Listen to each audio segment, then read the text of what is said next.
ਮਾਂ ਦਾ ਬਟਵਾਰਾ। ਮਾਂ ਹੁਣ ਤੇਰਾ ਇਸ ਤਰ੍ਹਾਂ ਇਕੱਲੇ ਰਹਿਣਾ ਠੀਕ ਨਹੀਂ ਹੈ। ਅਸੀਂ ਦੋਵੇਂ ਤਾਂ ਸ਼ਹਿਰ ਵਿੱਚ ਰਹਿੰਦੇ ਹਾਂ ਅਤੇ ਹੁਣ ਪਿਤਾ ਜੀ ਵੀ ਨਹੀਂ ਰਹੇ, ਤਾਂ ਤੁਸੀਂ ਸਾਡੇ ਨਾਲ ਸ਼ਹਿਰ ਚਲੋ, ਤਾਂ ਜੋ ਤੁਸੀਂ ਸਾਡੇ ਨਾਲ ਰਹੋ ਤਾਂ ਅਸੀਂ ਦੋਵੇਂ ਵੀ ਬੇਫਿਕਰ ਰਹਾਂਗੇ ਅਤੇ ਆਪਣਾ ਕੰਮ ਕਰ ਪਾਵਾਂਗੇ। ਵੱਡੇ ਪੁੱਤ ਆਨੰਦ ਨੇ ਆਪਣੀ ਮਾਂ ਨੂੰ ਕਿਹਾ, ਹਾਂ ਭਾਈ, ਸਹੀ ਕਹਿ ਰਿਹਾ ਹੈ। ਅਸੀਂ ਲੋਕ ਆਪਣੀ ਨੌਕਰੀਆਂ ਵਿੱਚ ਵਿਅਸਤ ਰਹਿੰਦੇ ਹਾਂ ਤਾਂ ਵਾਰ-ਵਾਰ ਪਿੰਡ ਵੀ ਨਹੀਂ ਆ ਪਾਵਾਂਗੇ। ਤੁਸੀਂ ਨਾਲ ਰਹੋਗੀ ਤਾਂ ਆਪਣਾ ਕੰਮ ਕਰ ਪਾਵਾਂਗੇ, ਨਹੀਂ ਤਾਂ ਇੰਨੀ ਦੂਰ ਆਉਣਾ ਸੰਭਵ ਨਹੀਂ ਹੈ। ਛੋਟੇ ਪੁੱਤ ਸਚਿਨ ਨੇ ਵੀ ਹਾਮੀ ਭਰੀ। ਸ਼ਾਰਦਾ ਜੀ ਚੁੱਪਚਾਪ ਦੋਵੇਂ ਪੁੱਤਾਂ ਦੀ ਗੱਲ ਸੁਣ ਰਹੀ ਸੀ, ਪਰ ਉਹਨਾਂ ਦੀ ਅਕਲ ਕੰਮ ਨਹੀਂ ਕਰ ਰਹੀ ਸੀ।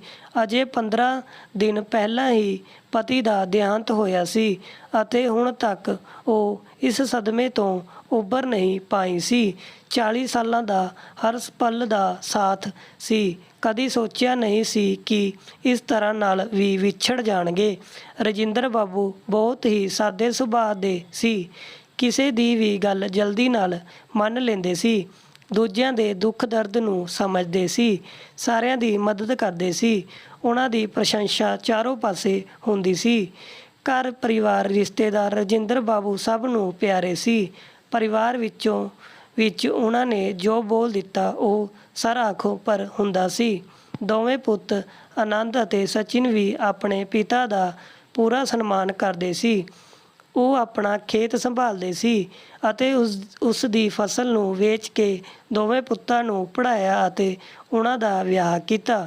ਜਦ ਵੀ ਦੋਵੇਂ ਪੁੱਤ ਸ਼ਹਿਰ ਤੋਂ ਆਉਂਦੇ ਸੀ, ਉਹਨਾਂ ਨੂੰ ਭਰਪੂਰ ਪਿਆਰ ਮਿਲਦਾ ਸੀ। ਸ਼ਾਰਦਾ ਜੀ ਉਹਨਾਂ ਦੇ ਆਉਣੇ ਦਾ ਨਾਮ ਸੁਣ ਕੇ ਉਹਨਾਂ ਦੀ ਪਸੰਦ ਦੇ ਪਕਵਾਨ ਬਣਾਉਣ ਵਿੱਚ ਲੱਗ ਜਾਂਦੀ ਸੀ। ਬੜੇ ਪਿਆਰ ਨਾਲ ਬਣਾਉਂਦੀ ਅਤੇ ਖਿਲਾਉਂਦੀ ਸੀ। ਪੁੱਤਾਂ ਦੇ ਆਉਣੇ ਦੀ ਖੁਸ਼ੀ ਵਿੱਚ ਉਹ ਸਭ ਭੁੱਲ ਜਾਂਦੀ ਸੀ, ਆਪਣੇ ਗੋਡਿਆਂ ਦਾ ਦਰਦ ਅਤੇ ਅੱਖਾਂ ਦਾ ਧੁੰਦਲਾਪਨ। ਰਜਿੰਦਰ ਬਾਬੂ ਦਾ ਖੇਤੀਬਾੜੀ ਦਾ ਚੰਗਾ ਕੰਮ ਸੀ। 2-3 ਖੇਤ ਸੀ ਅਤੇ ਹੁਣ ਉਹ ਬੈਠੇ-ਬੈਠੇ ਕੰਮ ਕਰਾਉਂਦੇ ਸੀ। ਉਮਰ ਦੇ ਨਾਲ ਹੁਣ ਉਹਨਾਂ ਤੋਂ ਜ਼ਿਆਦਾ ਕੰਮ ਨਹੀਂ ਹੁੰਦਾ ਸੀ, ਤਾਂ ਉਹਨਾਂ ਨੇ ਖੇਤ ਵਿੱਚ ਕੰਮ ਕਰਨੇ ਦੇ ਲਈ ਕੁਝ ਲੋਕ ਰੱਖ ਲਿੱਤੇ ਸੀ। ਜੀਵਨ ਆਪਣੀ ਗਤੀ ਨਾਲ ਚੱਲ ਰਿਹਾ ਸੀ। ਦੋਵੇਂ ਪੁੱਤ ਅਤੇ ਨੂੰਹ ਉਹਨਾਂ ਨੂੰ ਸ਼ਹਿਰ ਬੁਲਾਉਂਦੇ ਸੀ, ਪਰ ਉਹਨਾਂ ਦਾ ਮਨ ਤਾਂ ਆਪਣੇ ਪਿੰਡ ਵਿੱਚ ਹੀ ਲੱਗਦਾ ਸੀ। ਇੱਥੇ ਦੇ ਰਹਿਣ-ਸਹਿਣ, ਖਾਣ-ਪੀਣ ਦੇ ਉਹ ਆਦੀ ਹੋ ਗਏ ਸੀ। ਚੰਗੇ ਭਲੇ ਦਿਨ ਨਿਕਲ ਰਹੇ ਸੀ। ਇੱਕ ਰਾਤ ਰਜਿੰਦਰ ਬਾਬੂ ਛੱਤ ਪਰ ਟਹਿਲ ਰਹੇ ਸੀ। ਅਚਾਨਕ ਪੈਰ ਫਿਸਲਿਆ ਅਤੇ ਸਿਰ ਦੇ ਭਾਰ ਨੀਚੇ ਆ ਗਿਰੇ। ਉੱਥੇ ਹੀ ਉਹਨਾਂ ਦੀ ਜਾਨ ਨਿਕਲ ਗਈ। ਸਾਰਾ ਪਰਿਵਾਰ ਉਹਨਾਂ ਨੂੰ ਸੰਭਾਲਣ ਆ ਗਿਆ। ਸ਼ਾਰਦਾ ਜੀ ਦਾ ਰੋ-ਰੋ ਕੇ ਬੁਰਾ ਹਾਲ ਸੀ। ਦੋਵੇਂ ਨੂੰਹਾਂ ਨੇ ਸੰਭਾਲਿਆ ਅਤੇ ਦੋਵਾਂ ਪੁੱਤਾਂ ਨੇ ਸਾਰੇ ਕਿਰਿਆ-ਕਰਮ ਕਰ ਦਿੱਤੇ।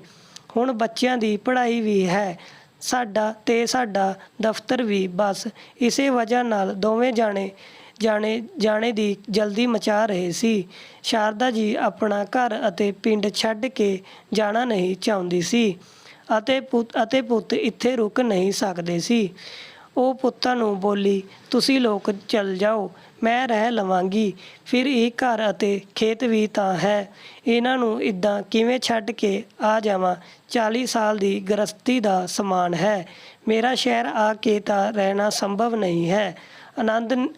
ਆਨੰਦ ਨੇ ਕਿਹਾ, ਉਹ ਅਸੀਂ ਬਾਅਦ ਵਿੱਚ ਆ ਕੇ ਦੇਖ ਲਵਾਂਗੇ। ਜਦ ਪਿਤਾ ਜੀ ਨਹੀਂ ਰਹੇ ਤਾਂ ਤੁਸੀਂ ਇਕੱਲੀ ਇੱਥੇ ਕਿਵੇਂ ਰਹੋਗੀ। ਸਚਿਨ ਨੇ ਵੀ ਹਾਮੀ ਭਰੀ ਤਾਂ ਉਹ ਕੁਝ ਸਮੇਂ ਦੇ ਲਈ ਪਿੰਡ ਛੱਡ ਕੇ ਸ਼ਹਿਰ ਜਾਣੇ ਨੂੰ ਰਾਜੀ ਹੋ ਗਈ। ਹੁਣ ਉਹਨਾਂ ਨੇ ਮਨ ਬਣਾ ਲਿੱਤਾ ਤਾਂ ਦੋਵੇਂ ਪੁੱਤ ਆਪਸ ਵਿੱਚ ਉਲਝ ਪਏ ਕਿ ਆਖਿਰ ਮਾਂ ਕਿਸ ਦੇ ਕੋਲ ਰਹੇਗੀ। ਘਰ, ਖੇਤ, ਗਹਿਣਿਆਂ ਦਾ ਬਟਵਾਰਾ ਤਾਂ ਕਰ ਲਵਾਂਗੇ, ਪਰ ਮਾਂ ਦਾ ਬਟਵਾਰਾ ਕਿਵੇਂ ਕਰਾਂਗੇ। ਦੋਨਾਂ ਦੀ ਪਤਨੀਆਂ ਇਹ ਸਭ ਦੇਖ ਰਹੀ ਸੀ ਤਾਂ ਆਨੰਦ ਦੀ ਪਤਨੀ ਗੁੰਜਨ ਬੋਲੀ ਕਿ ਅਸੀਂ ਇੱਕ ਸਾਲ ਲਈ ਮਾਂ ਨੂੰ ਰੱਖ ਲੈਂਦੇ ਹਾਂ। ਜਦੀ ਸਚਿਨ ਦੀ ਪਤਨੀ ਅੰਜਲੀ ਬੋਲਦੀ ਹੈ, ਨਾ ਬਾਬਾ, 1 ਸਾਲ ਤਾਂ ਕਾਫੀ ਲੰਬਾ ਹੋ ਜਾਵੇਗਾ। ਅਸੀਂ ਲੋਕਾਂ ਦਾ ਘੁੰਮਣੇ ਫਿਰਨੇ ਦਾ ਵੀ ਤਾਂ ਰਹਿੰਦਾ ਹੈ। 1 ਸਾਲ ਤੱਕ ਲਗਾਤਾਰ ਤਾਂ ਮੈਂ ਨਹੀਂ ਬਰਦਾਸ਼ਤ ਕਰ ਪਾਊਂਗੀ। ਚੰਗਾ ਤਾਂ 6-6 ਮਹੀਨੇ ਦਾ ਰੱਖ ਲੈਂਦੇ ਹਾਂ, ਗੁੰਜਨ ਨੇ ਫਿਰ ਕਿਹਾ। ਅੰਜਲੀ ਬੋਲੀ, ਇਹ ਵੀ ਜ਼ਿਆਦਾ ਹੋ ਜਾਵੇਗਾ। 6 ਮਹੀਨੇ ਵਿੱਚ ਮੈਨੂੰ ਪੇਕੇ ਵੀ ਜਾਣਾ ਹੁੰਦਾ ਹੈ ਅਤੇ ਮੇਰੇ ਪੇਕੇ ਤੋਂ ਵੀ ਕੋਈ ਨਾ ਕੋਈ ਆਉਂਦਾ ਰਹਿੰਦਾ ਹੈ। ਉਹਨਾਂ ਦੇ ਲਈ ਵੀ ਤਾਂ ਘਰ ਵਿੱਚ ਜਗ੍ਹਾ ਚਾਹੀਦੀ। ਹੁਣ ਇਹ 6 ਮਹੀਨੇ ਤੱਕ ਰਹਿਣਗੀ ਤਾਂ ਬਾਕੀ ਮਹਿਮਾਨ ਕਿਵੇਂ ਆਉਣਗੇ ਅਤੇ ਰਹਿਣਗੇ। ਅੰਜਲੀ ਫਿਰ ਤੋਂ ਬੋਲੀ, ਤਾਂ ਫਿਰ ਤੂੰ ਹੀ ਦੱਸ, ਇਹ ਕਹਿ ਕੇ ਗੁੰਜਨ ਨੇ ਆਪਣੀ ਗੱਲ ਖਤਮ ਕੀਤੀ। ਅਸੀਂ ਦੋਵੇਂ ਇੱਕ ਹੀ ਸ਼ਹਿਰ ਵਿੱਚ ਰਹਿੰਦੇ ਹਾਂ ਤਾਂ ਹਰ ਹਫ਼ਤੇ ਦਾ ਰੱਖ ਲੈਂਦੇ ਹਾਂ। ਘੱਟ ਤੋਂ ਘੱਟ ਇੱਕ ਵੀਕਐਂਡ ਤਾਂ ਵਧੀਆ ਨਾਲ ਮਨਾ ਪਾਵਾਂਗੇ, ਨਹੀਂ ਤਾਂ ਵੀਕਐਂਡ ਦਾ ਹੀ ਕਚਰਾ ਹੋ ਜਾਵੇਗਾ। ਅੰਜਲੀ ਨੇ ਹੱਸ ਕੇ ਕਿਹਾ। ਚਾਰੋਂ ਪੁੱਤ ਨੂੰ ਬਾਹਰ ਬੈਠੇ ਗੱਲਾਂ ਕਰ ਰਹੇ ਸੀ। ਬੱਚੇ ਸੋ ਗਏ ਸੀ, ਪਰ ਸ਼ਾਰਦਾ ਜੀ ਦੀ ਅੱਖਾਂ ਵਿੱਚ ਨੀਂਦ ਨਹੀਂ ਸੀ। ਉਹ ਆਪਣੇ ਪਤੀ ਦੀ ਫੋਟੋ ਨੂੰ ਲਗਾਤਾਰ ਦੇਖ ਰਹੀ ਸੀ। ਕਾਸ਼ ਤੁਸੀਂ ਅੱਜ ਨਾਲ ਹੁੰਦੇ ਤਾਂ ਮੈਨੂੰ ਕਿਸੇ ਪਰ ਨਿਰਭਰ ਤਾਂ ਨਹੀਂ ਰਹਿਣਾ ਪੈਂਦਾ। ਅਸੀਂ ਦੋਨੋਂ ਮਿਲ ਕੇ ਜ਼ਿੰਦਗੀ ਦੇ ਦਿਨ ਬਿਤਾ ਲੈਂਦੇ। ਪਤੀ ਦਾ ਸਾਥ ਹੋਵੇ ਤਾਂ ਪਤਨੀ ਹਰ ਹਾਲ ਵਿੱਚ ਕਿਤੇ ਵੀ ਰਹਿ ਲੈਂਦੀ ਹੈ। ਮੇਰੀ ਦਾਦੀ ਕਿਹਾ ਕਰਦੀ ਸੀ, ਜਿੱਥੇ ਪਤੀ ਹੈ ਉੱਥੇ ਤੇਰਾ ਘਰ ਹੈ। ਤੇਰਾ ਪਤੀ ਇੱਕ ਪੇੜ ਦੇ ਹੇਠਾਂ ਵੀ ਤੇਰੇ ਨਾਲ ਖੜਾ ਹੈ, ਉਹੀ ਤੇਰਾ ਘਰ ਹੈ। ਅਤੇ ਉਹਨਾਂ ਦੀ ਅੱਖਾਂ ਭਰ ਆਉਂਦੀਆਂ ਹਨ। ਪਤੀ ਦੇ ਸਾਥ ਦੇ ਦਮ ਪਰ ਤਾਂ ਪਤਨੀ ਸਭ ਨਾਲ ਲੜ ਜਾਂਦੀ ਹੈ। ਉਸ ਨੂੰ ਪਤੀ ਦਾ ਸਾਥ ਮਿਲਦਾ ਹੈ, ਇੱਕ ਭਰੋਸਾ, ਇੱਕ ਤਸੱਲੀ, ਇੱਕ ਮਜ਼ਬੂਤੀ। ਪਰ ਅੱਜ ਸਭ ਕੁਝ ਬਿਖਰਾ ਨਜ਼ਰ ਆਉਂਦਾ ਸੀ। ਮੈਂ ਆਪਣੇ ਆਪ ਨੂੰ ਸਮੇਟਾਂ ਕਿਵੇਂ ਮਜ਼ਬੂਤ ਬਣਾਵਾਂ। ਅਤੀਤ ਦੇ ਗੈਲਰੀਆਂ ਵਿੱਚ ਗੁਆਚੀ ਜਿਹੀ ਉਹ ਜਿਵੇਂ ਬਾਹਰ ਹੀ ਨਹੀਂ ਆਉਣਾ ਚਾਹੁੰਦੀ ਸੀ। 40 ਸਾਲਾਂ ਵਿੱਚ ਹੋਈ ਹਰ ਗੱਲ, ਪਿਆਰ, ਮਨੁਹਾਰ, ਰੁੱਸਣਾ ਮਨਾਉਣਾ, ਇੱਕ ਦੂਸਰੇ ਦੀ ਪਰਵਾਹ, ਫਿਕਰ, ਸਭ ਉਹਨਾਂ ਨੂੰ ਵਾਰ-ਵਾਰ ਯਾਦ ਆ ਰਿਹਾ ਸੀ। ਉਹ ਜਿਵੇਂ ਇਹਨਾਂ ਯਾਦਾਂ ਵਿੱਚ ਹਮੇਸ਼ਾ ਦੇ ਲਈ ਗੁਆਚ ਜਾਣਾ ਚਾਹੁੰਦੀ ਸੀ। ਜਦ ਦਰਵਾਜ਼ੇ ਪਰ ਕੁੰਡੀ ਖੜਕਦੀ ਹੈ, ਉਹ ਆਪਣੇ ਹੰਝੂ ਪੋਂਛ ਕੇ ਦਰਵਾਜ਼ਾ ਖੋਲ੍ਹਦੀ ਹਨ। ਆਨੰਦ ਕਹਿੰਦਾ ਹੈ, ਮਾਂ ਆਪਣਾ ਸਮਾਨ ਬੰਨ੍ਹ ਲਓ, ਤੁਸੀਂ ਮੇਰੇ ਨਾਲ ਚੱਲ ਰਹੀ ਹੋ। ਸ਼ਾਰਦਾ ਜੀ ਵੀ ਇਨਕਾਰ ਨਹੀਂ ਕਰ ਪਾਈ। ਕੁਝ ਮਹੀਨੇ ਰਹਿ ਆਵਾਂਗੀ ਤਾਂ ਬਦਲਾਵ ਮਿਲ ਜਾਵੇਗਾ। ਅਤੇ ਉਹਨਾਂ ਨੇ ਆਪਣਾ ਸਮਾਨ ਬੰਨ੍ਹ ਲਿਆ। ਜਦੀ ਗੁੰਜਨ ਕਹਿੰਦੀ ਹੈ, ਮਾਂ ਜੀ, ਇੰਨਾ ਸਭ ਸਮਾਨ ਲੈ ਜਾਣੇ ਦੀ ਲੋੜ ਨਹੀਂ ਹੈ।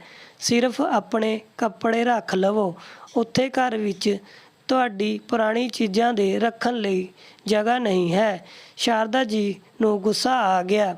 ਆਪਣੇ ਪਤੀ ਦੀ ਫੋਟੋ ਅਤੇ ਉਹਨਾਂ ਦੀ ਕਿਤਾਬਾਂ ਕੀ ਹੁਣ ਪੁਰਾਣੀ ਹੋ ਗਈ ਹੈ? ਮੇਰਾ ਵਿਆਹ ਦਾ ਇਹ ਜੋੜਾ ਕੀ ਪੁਰਾਣਾ ਹੋ ਗਿਆ ਹੈ? ਬੱਚਿਆਂ ਦੇ ਬਚਪਨ ਦੇ ਖਿਡੌਣੇ ਕੀ ਹੁਣ ਪੁਰਾਣੇ ਹੋ ਗਏ ਹਨ? ਇਹਨਾਂ ਦਾ ਕੋਈ ਮੁੱਲ ਨਹੀਂ ਰਿਹਾ। ਉਹ ਥੋੜ੍ਹੀ ਦੇਰ ਲਈ ਟੁੱਟੀ ਸੀ, ਪਰ ਫਿਰ ਤੋਂ ਜੁੜ ਗਈ ਅਤੇ ਸਭ ਸਮਾਨ ਰੱਖ ਕੇ ਆਪਣੇ ਕੱਪੜੇ ਅਤੇ ਕੁਝ ਪੂਜਾ ਦਾ ਸਮਾਨ ਰੱਖ ਲਿੱਤਾ। ਆਪਣਾ ਘਰ, ਮੁਹੱਲੇ, ਪਿੰਡ ਤੋਂ ਦੂਰ ਜਾਣੇ ਦਾ ਦੁੱਖ ਉਹਨਾਂ ਨੂੰ ਮਨ ਹੀ ਮਨ ਤੜਫਾ ਰਿਹਾ ਸੀ ਅਤੇ ਉਹ ਭਾਰੀ ਕਦਮਾਂ ਨਾਲ ਬਾਹਰ ਆ ਗਈ। ਗੱਡੀ ਆਨੰਦ ਦੇ ਘਰ ਜਾ ਕੇ ਰੁਕੀ। ਆਨੰਦ ਦਾ ਫਲੈਟ 4ਥੀ ਮੰਜ਼ਿਲ ਪਰ ਸੀ। ਲਿਫਟ ਆ ਹੀ ਨਹੀਂ ਰਹੀ ਸੀ ਤਾਂ ਉਹ ਪੌੜੀਆਂ ਚੜ੍ਹ ਕੇ ਉੱਪਰ ਆ ਗਈ।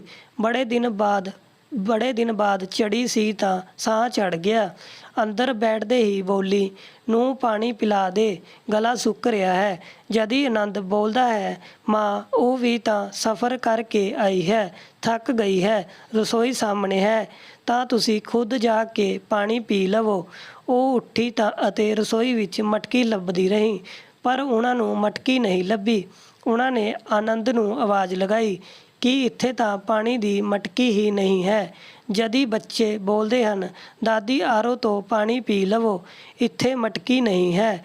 ਪਹਿਲੀ ਵਾਰ ਆਰਓ ਦੇਖਿਆ ਤਾਂ ਉਹਨਾਂ ਨੂੰ ਕੁਝ ਸਮਝ ਨਹੀਂ ਆਇਆ। ਫਿਰ ਕੋਸ਼ਿਸ਼ ਕੀਤੀ ਤਾਂ ਇੱਕ ਗਲਾਸ ਪਾਣੀ ਲੈ ਕੇ ਪੀ ਲਿਆ। ਹੁਣ ਉਹਨਾਂ ਨੂੰ ਥੋੜ੍ਹੀ ਭੁੱਖ ਲੱਗਣ ਲੱਗੀ ਸੀ। ਨੂੰ ਤਾਂ ਕਮਰੇ ਵਿੱਚ ਜਾ ਕੇ ਬੈਠ ਗਈ। ਮਾਂ, ਸਾਡਾ ਖਾਣਾ ਤਾਂ ਹੋਟਲ ਤੋਂ ਆ ਰਿਹਾ ਹੈ। ਹੁਣ ਤੁਸੀਂ ਤਾਂ ਬਾਹਰ ਦਾ ਕੁਝ ਖਾਓਗੀ ਨਹੀਂ ਤਾਂ ਆਪਣਾ ਕੁਝ ਬਣਾ ਲਵੋ। ਆਨੰਦ ਰਸੋਈ ਦਿਖਾ ਕੇ ਆਪਣੇ ਕਮਰੇ ਵਿੱਚ ਚਲਾ ਗਿਆ। ਨਵੇਂ ਜ਼ਮਾਨੇ ਦਾ ਗੈਸ ਉਹਨਾਂ ਨੂੰ ਜਲਾਉਣਾ ਨਹੀਂ ਆਇਆ। ਸਮਾਨ ਦਾ ਵੀ ਕੁਝ ਪਤਾ ਨਹੀਂ ਸੀ। ਉਹਨਾਂ ਨੇ ਕਮਰੇ ਦਾ ਦਰਵਾਜ਼ਾ ਖੜਕਾਇਆ ਤਾਂ ਅੰਦਰ ਗੁੰਜਨ ਦੇ ਚੀਕਣੇ ਦੀ ਆਵਾਜ਼ ਆਈ। ਮੇਰੀ ਪ੍ਰਾਈਵੇਸੀ ਹੀ ਨਹੀਂ ਰਹੀ। ਇਹਨਾਂ ਜੈਸੀ ਗਵਾਰ ਦੇ ਨਾਲ ਰਹਿਣਾ ਤਾਂ ਇੱਕ ਦਿਨ ਵੀ ਮੁਸ਼ਕਲ ਹੈ, ਤਾਂ 7 ਦਿਨ ਕਿਵੇਂ ਰਹੂੰਗੀ। ਇਹਨਾਂ ਨੂੰ ਇੰਨਾ ਵੀ ਪਤਾ ਨਹੀਂ ਹੈ ਕਿ ਜਦ ਪੁੱਤ ਨੂੰ ਕਮਰੇ ਵਿੱਚ ਹੋ ਤਾਂ ਦਰਵਾਜ਼ਾ ਖੜਕਾਉਂਦੇ ਨਹੀਂ। ਸ਼ਾਰਦਾ ਜੀ ਇਹ ਸੁਣ ਕੇ ਸੁੰਨ ਰਹਿ ਹੋ ਗਈ। ਆਪਣੇ ਥੈਲੇ ਵਿੱਚ ਥੋੜ੍ਹੇ ਚਨੇ ਰੱਖੇ ਸੀ, ਉਹੀ ਕੱਢ ਕੇ ਖਾ ਲਿੱਤੇ ਅਤੇ ਬਾਹਰ ਹੀ ਕਮਰੇ ਵਿੱਚ ਲੇਟ ਗਈ। ਥੋੜ੍ਹੀ ਦੇਰ ਬਾਅਦ ਦਰਵਾਜ਼ੇ ਦੀ ਘੰਟੀ ਵੱਜਦੀ ਹੈ। ਹੋਟਲ ਤੋਂ ਖਾਣਾ ਆ ਜਾਂਦਾ ਹੈ। ਆਨੰਦ ਖਾਣਾ ਅਤੇ ਬੱਚਿਆਂ ਨੂੰ ਲੈ ਕੇ ਕਮਰੇ ਵਿੱਚ ਚਲਾ ਜਾਂਦਾ ਹੈ ਅਤੇ ਸ਼ਾਰਦਾ ਜੀ ਬਾਹਰ ਹੀ ਲੇਟੀ ਰਹਿੰਦੀ ਹਨ। ਸ਼ਾਮ ਨੂੰ ਕਮਰਾ ਖੁੱਲ੍ਹਦਾ ਹੈ। ਆਨੰਦ, ਮੈਂ ਆਪਣਾ ਸਮਾਨ ਕਿੱਥੇ ਰੱਖਾਂ? ਤੁਸੀਂ ਇੱਧਰ ਸਟੋਰ ਰੂਮ ਵਿੱਚ ਰੱਖ ਦੇਵੋ। ਅਤੇ ਉਹ ਟੀਵੀ ਦੇਖਣ ਲੱਗਦਾ ਹੈ। ਗੁੰਜਨ ਦਿਨ ਭਰ ਥਕਾਨ ਉਤਾਰਨੇ ਦੇ ਬਾਅਦ ਰਾਤ ਨੂੰ ਰਸੋਈ ਵਿੱਚ ਜਾਂਦੀ ਹੈ। ਨੂੰ ਮੈਂ ਕੁਝ ਮਦਦ ਕਰਾ ਦੇਵਾਂ? ਉਹ ਥੋੜ੍ਹੀ ਮਦਦ ਕਰਵਾਉਂਦੀ ਹਨ। ਰਾਤ ਦਾ ਖਾਣਾ ਖਾ ਕੇ ਉਹ ਸੌ ਜਾਂਦੀ ਹੈ। ਹੁਣੇ ਤਾਂ ਆਏ 1 ਦਿਨ ਵੀ ਨਹੀਂ ਹੋਇਆ ਅਤੇ ਨੂੰਹ ਪੁੱਤ ਨੂੰ ਉਹ ਬੋਝ ਲੱਗਣ ਲੱਗੀ ਸੀ। ਕਿਸੇ ਤਰ੍ਹਾਂ ਨਾਲ 5-6 ਦਿਨ ਨਿਕਲੇ ਸੀ ਤਾਂ ਕਿ ਸੋਮਵਾਰ ਦੀ ਸਵੇਰ ਆਨੰਦ ਦਫ਼ਤਰ ਦੇ ਲਈ ਤਿਆਰ ਹੁੰਦਾ ਹੈ ਅਤੇ ਬੋਲਦਾ ਹੈ, ਮਾਂ ਸਮਾਨ ਪੈਕ ਕਰ ਲਓ, ਮੈਂ ਤੁਹਾਨੂੰ ਮੈਟਰੋ ਸਟੇਸ਼ਨ ਛੱਡ ਆਉਂਦਾ ਹਾਂ। ਸ਼ਾਰਦਾ ਜੀ ਹੈਰਾਨ ਰਹਿ ਜਾਂਦੀ ਹਨ। ਹੁਣੇ ਤਾਂ ਆਏ 1 ਹਫ਼ਤਾ ਹੀ ਹੋਇਆ ਹੈ। ਮਾਂ, ਮੈਂ ਅਤੇ ਸਚਿਨ ਨੇ ਇਹ ਬਟਵਾਰਾ ਕੀਤਾ ਹੈ ਕਿ ਤੁਸੀਂ 1 ਹਫ਼ਤੇ ਮੇਰੇ ਘਰ ਰਹੋਗੀ ਅਤੇ 1 ਹਫ਼ਤਾ ਸਚਿਨ ਦੇ ਘਰ ਰਹੋਗੀ। ਇਹ ਸੁਣ ਕੇ ਉਹ ਕੁਝ ਨਹੀਂ ਬੋਲਦੀ ਹਨ। ਆਨੰਦ ਉਹਨਾਂ ਨੂੰ ਮੈਟਰੋ ਵਿੱਚ ਬਿਠਾ ਆਉਂਦਾ ਹੈ ਅਤੇ ਉੱਥੇ ਉਹਨਾਂ ਨੂੰ ਸਚਿਨ ਲੈਣ ਆ ਜਾਂਦਾ ਹੈ। ਵੱਡੇ ਪੁੱਤ ਨੂੰ ਦੇ ਘਰ ਰਹਿਣੇ ਦੇ ਬਾਅਦ ਉਹ ਉਤਸ਼ਾਹਿਤ ਹੋ ਕੇ ਛੋਟੇ ਪੁੱਤ ਦੇ ਘਰ ਪਹੁੰਚਦੀ ਹਨ ਤਾਂ ਘਰ ਪਰ ਕੋਈ ਨਹੀਂ ਮਿਲਦਾ ਹੈ। ਮਾਂ, ਬੱਚੇ ਸਕੂਲ ਗਏ ਹਨ। ਅੰਜਲੀ ਕਿੱਟੀ ਵਿੱਚ ਗਈ ਹੈ। ਦੁਪਹਿਰ ਨੂੰ ਬੱਚਿਆਂ ਨੂੰ ਸਕੂਲ ਤੋਂ ਲੈਂਦੇ ਹੋਏ ਹੀ ਆਵੇਗੀ। ਮੈਂ ਦਫ਼ਤਰ ਜਾ ਰਿਹਾ ਹਾਂ। ਰਸੋਈ ਵਿੱਚ ਕੁਝ ਰੱਖਿਆ ਹੋਵੇਗਾ, ਲੈ ਕੇ ਖਾ ਲੈਣਾ। ਇਹ ਕਹਿ ਕੇ ਸਚਿਨ ਚਲਾ ਗਿਆ। ਉਹ ਰਸੋਈ ਵਿੱਚ ਗਈ। ਡੱਬੇ ਵਿੱਚ 2 ਰਾਤ ਦੀ ਰੋਟੀ, ਅਚਾਰ ਰੱਖਿਆ ਸੀ। ਨੂੰਹ ਨੇ ਮੇਰੇ ਆਉਣੇ ਦੀ ਖੁਸ਼ੀ ਵਿੱਚ ਇਹ ਖਾਣਾ ਬਣਾਇਆ ਹੈ ਅਤੇ ਮੈਂ ਜਦ ਵੀ ਇਹ ਲੋਕ ਘਰ ਆਉਂਦੇ ਸੀ ਪਕਵਾਨਾਂ ਦਾ ਢੇਰ ਲਗਾ ਦਿੰਦੀ ਸੀ। ਅੰਜਲੀ ਦੁਪਹਿਰ ਤੱਕ ਆਈ। ਉਹ ਆਪਣੇ ਬੱਚਿਆਂ ਦੇ ਨਾਲ ਵਿਅਸਤ ਰਹਿੰਦੀ ਸੀ। ਖਾਣਾ ਤਾਂ ਦੇ ਦਿੰਦੀ ਸੀ ਪਰ ਜ਼ਿਆਦਾ ਗੱਲ ਨਹੀਂ ਕਰਦੀ ਸੀ। ਸ਼ਾਰਦਾ ਜੀ ਇਕੱਲੇ ਰਹਿ ਕੇ ਪਰੇਸ਼ਾਨ ਹੋ ਗਈ। ਇੱਕ ਕਮਰੇ ਵਿੱਚ ਉਹਨਾਂ ਦੀ ਜ਼ਿੰਦਗੀ ਕੱਟ ਰਹੀ ਸੀ। ਨਾ ਪੁੱਤ ਨੂੰਹ ਦੇ ਕੋਲ ਸਮੇਂ ਸੀ, ਨਾ ਹੀ ਪੋਤਾ ਪੋਤੀ ਦੇ ਕੋਲ ਸਮੇਂ ਸੀ। ਸਭ ਦੀ ਆਪਣੀ ਦੁਨੀਆ ਸੀ। 1 ਹਫ਼ਤਾ ਹੋ ਗਿਆ ਸੀ ਤਾਂ ਉਹਨਾਂ ਨੇ ਆਨੰਦ ਨੂੰ ਹੀ ਸਚਿਨ ਦੇ ਘਰ ਬੁਲਾ ਲਿੱਤਾ ਅਤੇ ਕਹਿ ਦਿੱਤਾ ਕਿ ਮੈਨੂੰ ਤਾਂ ਪਿੰਡ ਛੱਡ ਕੇ ਆ ਜਾਓ। ਮੇਰਾ ਤਾਂ ਇੱਥੇ ਮਨ ਨਹੀਂ ਲੱਗਦਾ ਹੈ। ਮੈਂ ਆਪਣੇ ਘਰ ਅਤੇ ਖੇਤ ਖਲਿਹਾਨ ਦੇ ਨਾਲ ਹੀ ਸਮੇਂ ਬਿਤਾ ਲਵਾਂਗੀ। ਪਰ ਮਾਂ, ਹੁਣ ਘਰ ਅਤੇ ਖੇਤ ਦਾ ਅਸੀਂ ਵੇਚਣੇ ਦੇ ਲਈ ਬੋਲ ਦਿੱਤਾ ਹੈ। ਜੋ ਵੀ ਪੈਸੇ ਆਉਣਗੇ ਅਸੀਂ ਦੋਵੇਂ ਭਾਈ ਬਟਵਾਰਾ ਕਰ ਲਵਾਂਗੇ। ਹਾਲੇ ਦੋਵਾਂ ਦੇ ਘਰ ਛੋਟੇ ਹਨ ਤਾਂ ਬੱਚਿਆਂ ਦੇ ਹਿਸਾਬ ਨਾਲ ਬੜੇ ਫਲੈਟ ਵੀ ਲੈਣੇ ਹਨ ਤਾਂ ਪੈਸੇ ਵੀ ਤਾਂ ਚਾਹੀਦਾ। ਹੁਣ ਤੁਹਾਨੂੰ ਕਰਨਾ ਵੀ ਕੀ ਹੈ? 1 ਹਫ਼ਤਾ ਸਾਡੇ ਨਾਲ ਰਹੋ ਅਤੇ ਦਿਨ ਬਿਤਾਓ। ਸਚਿਨ ਨੇ ਕਿਹਾ। ਨਹੀਂ, ਉਹ ਮੇਰਾ ਘਰ ਹੈ। ਉਹ ਮੇਰੇ ਖੇਤ ਹਨ। ਮੈਂ ਉਹਨਾਂ ਨੂੰ ਵੇਚਣ ਨਹੀਂ ਦੇਵਾਂਗੀ ਅਤੇ ਉਹ ਸਭ ਮੇਰਾ ਹੈ। ਮੈਂ ਹੁਣ ਉੱਥੇ ਜਾ ਕੇ ਰਹੂੰਗੀ। ਤੁਸੀਂ ਦੋਵਾਂ ਦੇ ਘਰ ਮੈਂ ਰਹਿ ਕੇ ਦੇਖ ਲਿਆ ਹੈ। ਮੈਂ 1 ਹਫ਼ਤੇ ਤੋਂ ਜ਼ਿਆਦਾ ਇੱਥੇ ਨਹੀਂ ਰੁਕ ਸਕਦੀ ਹਾਂ। ਤੁਸੀਂ ਮਾਂ ਦਾ ਅਨੋਖਾ ਬਟਵਾਰਾ ਕੀਤਾ ਹੈ ਅਤੇ ਹੁਣ ਘਰ ਖੇਤ ਦਾ ਬਟਵਾਰਾ ਨਹੀਂ ਕਰਨ ਦੇਵਾਂਗੀ। ਮਾਂ ਦਾ ਸਵਾਗਤ ਇਵੇਂ ਕੀਤਾ ਜਾਂਦਾ ਹੈ।